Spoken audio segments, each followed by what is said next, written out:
మిత్రులకు నమస్కారం అండి. నేను మీ దాసర్ సుధాకర్ని.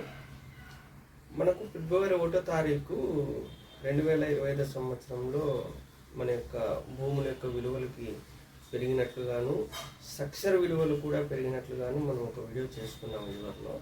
ఇప్పుడు ఉన్నటువంటి పరిస్థితుల్లో కన్స్ట్రక్షన్కి సంబంధించి అపార్ట్మెంట్స్ యొక్క పరిధి ఎక్కువ అవుతూ ఉన్నది. దీనికి సంబంధించి కూడా మనకు ఏ విధంగా స్టాంప్ డ్యూటీ కలెక్ట్ చేయాలా, చదరపు అడుగు ఏ విధంగా మనం క్యాలిక్యులేషన్ చేసుకోవాలి అని అనుకుంటే, మనము ప్రీవియస్ వీడియోలో చేసుకున్నట్లుగానే ఆర్సీసీకి సంబంధించే అపార్ట్మెంట్స్ అన్నీ మనకు కన్స్ట్రక్షన్ జరుగుతున్నాయి కనుక మనం ప్రత్యేకించి ఇంకా నాన్ ఆర్సీసీ అని ఆర్సీసీ అనే చెప్పుకోవాల్సినంత అవసరం అయితే లేదు. అపార్ట్మెంట్స్లో కూడా ఫ్లాట్ అన్ఫినిష్డ్ ఫ్లాట్స్కి మాత్రమే నేను చెప్పేటువంటిది వర్తిస్తుంది ప్రస్తుతానికి. అది ఏ విధంగా వర్తిస్తుంది అంటే, మనం ఎలా క్యాలిక్యులేషన్ చేసుకోవాలనుకుంటే, గ్రౌండ్ ఫ్లోర్కి సంబంధించి, ఫస్ట్ ఫ్లోర్కి సంబంధించి, సెకండ్ ఫ్లోర్కి సంబంధించి 1490 రూపాయల ప్రకారమే మనము క్యాలిక్యులేషన్ చేసుకోవాలి. ఒక చదరపు అడుగు అపార్ట్మెంట్కి కూడా ఇదే వర్తిస్తుంది. అదేవిధంగానే సెకండ్ ఫ్లోర్ తర్వాత వచ్చేటువంటి అపార్ట్మెంట్ యొక్క ఫ్లోర్స్ ఏవైతే ఉన్నాయో, థర్డ్ ఫ్లోర్కి సంబంధించి ఒక 30 రూపాయలు అదనంగా మనం చేసుకోవాల్సి వస్తుంది. అదేవిధంగానే ఫోర్త్ ఫ్లోర్కి సంబంధించి మనము 60 రూపాయలు అదనంగా చెల్లించుకోవాల్సి వస్తుంది.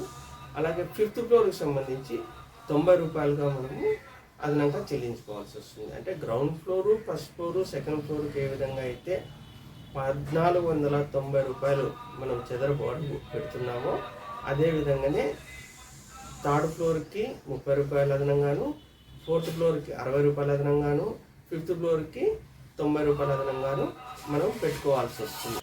అన్ఫినిష్డ్ ఫ్లాట్స్కి సంబంధించి మనం ఈ విధంగా క్యాలిక్యులేషన్ చేసుకుంటాము. మరి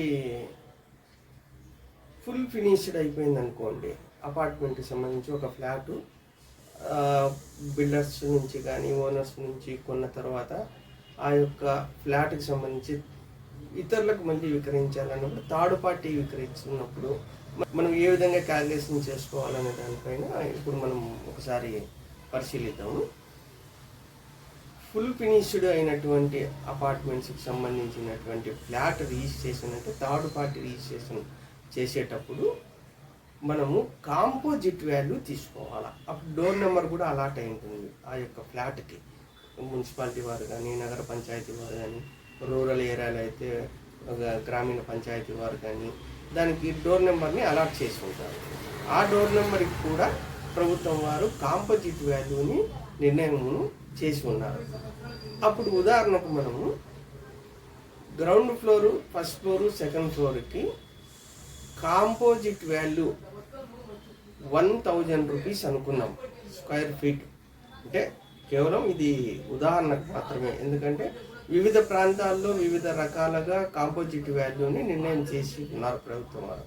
అలా మనం చెప్పుకోవడానికి అది కుదరదు కనుక ఒక 1000 రూపీస్ ఉదాహరణగా మనం తీసుకున్నట్లయితే, ఫుల్ ఫినిష్డ్ ఫ్లాట్కి మనం రిజిస్ట్రేషన్ నిమిత్తము చదరపడుగా 1000 రూపీస్గా మనం అనుకున్నట్లయితే, ground floor, first floor, second ఫ్లోర్కు ఈ కాంపోజిట్ విలువ ఏమాత్రము మార్పు అనేది రాకోకుండా ఉంటుంది.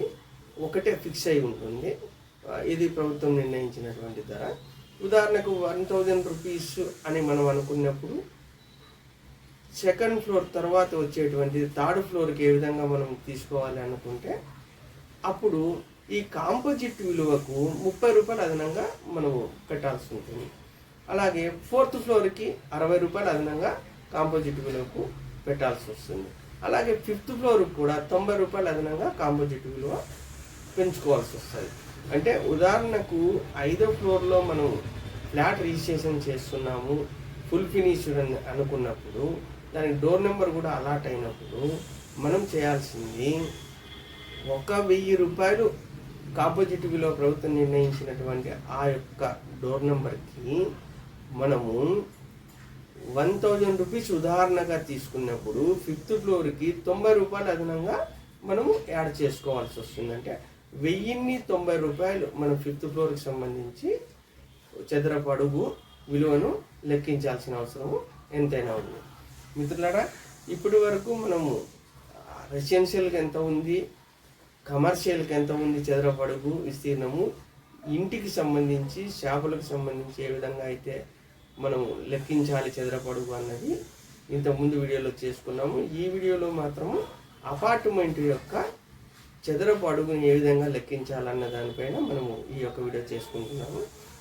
ఈ అపార్ట్మెంట్ అయిన తర్వాత మరీ ముఖ్యంగా ఉన్నటువంటిది నాన్ ఆర్సీసీ బిల్డింగ్స్కి ఏ విధంగా మనం లెక్క కట్టాలా చదరపు అడుగు అనే దానిపైన నాన్ ఆర్సీసీకి సంబంధించి, అంటే ఆర్సీసీ కానప్పుడు అది తీరుబండానికి ఉన్న ప్రాంతాల్లోనూ, కడప స్లాబ్ అని కొంత ప్రాంతాల్లోనూ ఇలా మనం నిర్ణయం తీసుకుంటాం. అంటే సిమెంట్ రేకులతో కానీ, లేదంటే వినా మనకు షెడ్యూల్ రూపంలో కానీ, అంటే ఆర్సీసీ కానటువంటి బిల్డింగ్స్కి మున్సిపాలిటీ లిమిట్స్లో, మున్సిపాలిటీ కార్పొరేషన్ లిమిట్స్లో 740 రూపాయలు చదరపు అడుగుగా మనము లెక్కించాల్సిన అవసరం ఎంతైనా ఉంది. నేను మీ అవార్డు సత్యనారాయణ, ఆంధ్రప్రదేశ్ రాష్ట్ర దస్తావేలేఖల సంక్షేమ సంఘం కోశాధికారిని. మన యొక్క ఆంధ్రప్రదేశ్ రాష్ట్ర దస్తావేలేఖల సంక్షేమ సంఘం యొక్క యూట్యూబ్ ఛానల్ని ప్రతి ఒక్కళ్ళు లైక్ చేసి సబ్స్క్రైబ్ చేసుకొని బెల్ ఐకాన్ని ఆన్లో పెట్టుకోగలరు. మరి నాన్ ఆర్సీసీకి సంబంధించి గ్రామీణ ప్రాంతాల్లో ఏ విధంగా ఉంది, నగర పంచాయతీ ఏరియాలో ఎలా ఉంది అంటే, నగర పంచాయతీ ఏరియాలకు వచ్చేసరికి 580 రూపాయలు చదరపు అడుగుగా మనము నిర్ణయం తీసుకోవాల్సి వస్తుంది. అదేవిధంగా గ్రామీణ ప్రాంతాల్లో ఏ విధంగా ఉంటుంది అంటే 420 రూపాయలుగా మనము లెక్కించాల్సిన అవసరము ఎంతైనా ఉంటుంది. దీనికి సంబంధించి ఇంకా first floor, second floor, third floor అన్నది ఏమి ఉండదు. ఏది నాన్ ఆర్సీసీకి సంబంధించి ఏదైతే ఉంటుందో నాన్ ఆర్సీకి అది ఎన్ని ఫ్లోర్లు అయినా కానివ్వండి, ఇదే క్యాల్కులేషన్లోనే మనం ఉండాలి. ఎలా అంటే మున్సిపాలిటీస్లో అయితే 740 రూపాయలు, నగర పంచాయతీ ఏరియాల్లో అయితే 580 రూపాయలు, గ్రామీణ ప్రాంతాల్లో అయితే 420 రూపాయలుగా మనము లెక్కించాల్సి వస్తుంది. మళ్ళీ ఇక్కడ ఇంకోటి విషయం, ఇందులో మళ్ళీ రెసిడెన్షియలా కమర్షియలా అన్నది ఇంకా మళ్ళీ ఇక్కడ వర్తించదు. ఎందుకంటే అది కమర్షియల్లో ఉన్నప్పటికి కూడా, డోర్ నెంబర్ కమర్షియల్లో ఉన్నప్పటికి కూడా మనం దాన్ని కమర్షియల్గా మనము ధరను నిర్ణయించడానికి అది ఆర్సీసీ బిల్డింగ్ కాదు, నాన్ ఆర్సీసీ బిల్డింగ్. కనుక ఈ యొక్క పద్ధతిలోనే నాన్ ఆర్సీసీ బిల్డింగ్కి సంబంధించినటువంటి ధరనే మనము నిర్ణయం తీసుకోవాలి. కానీ చదరపు గజం కట్టేటప్పుడు మాత్రం కమర్షియల్ రేట్ ఎంతైతే ఉందో, రెసిడెన్షియల్ రేట్ ఎంతైతే ఉందో, స్థల నిర్ణయాన్ని చేసుకునేటప్పుడు ధరకు సంబంధించి మనం ఆ ధరను పెడతాము, చదరపు గజం రేట్ ఎంత ఉందనేది. కన్స్ట్రక్షన్కి వచ్చేటప్పుడు మాత్రం నాన్ ఆర్సీకి సంబంధించి ఈ విధంగానే మనం క్యాలిక్యులేషన్ చేసుకోవాల్సి వస్తుంది. మిత్రులారా, ఇప్పటికి కన్స్ట్రక్షన్కి సంబంధించి ఈ యొక్క రెండో పార్ట్ని మీకు అందించడం జరిగింది. మరియు యొక్క వీడియోతో మీ ముందుకు వస్తాము. ఇట్లు మీ దాసరి సుధాకర్, ఆంధ్రప్రదేశ్ రాష్ట్ర దస్తావేజులేఖల సంక్షేమ సంఘం ప్రధాన కార్యదర్శి. జై హింద్.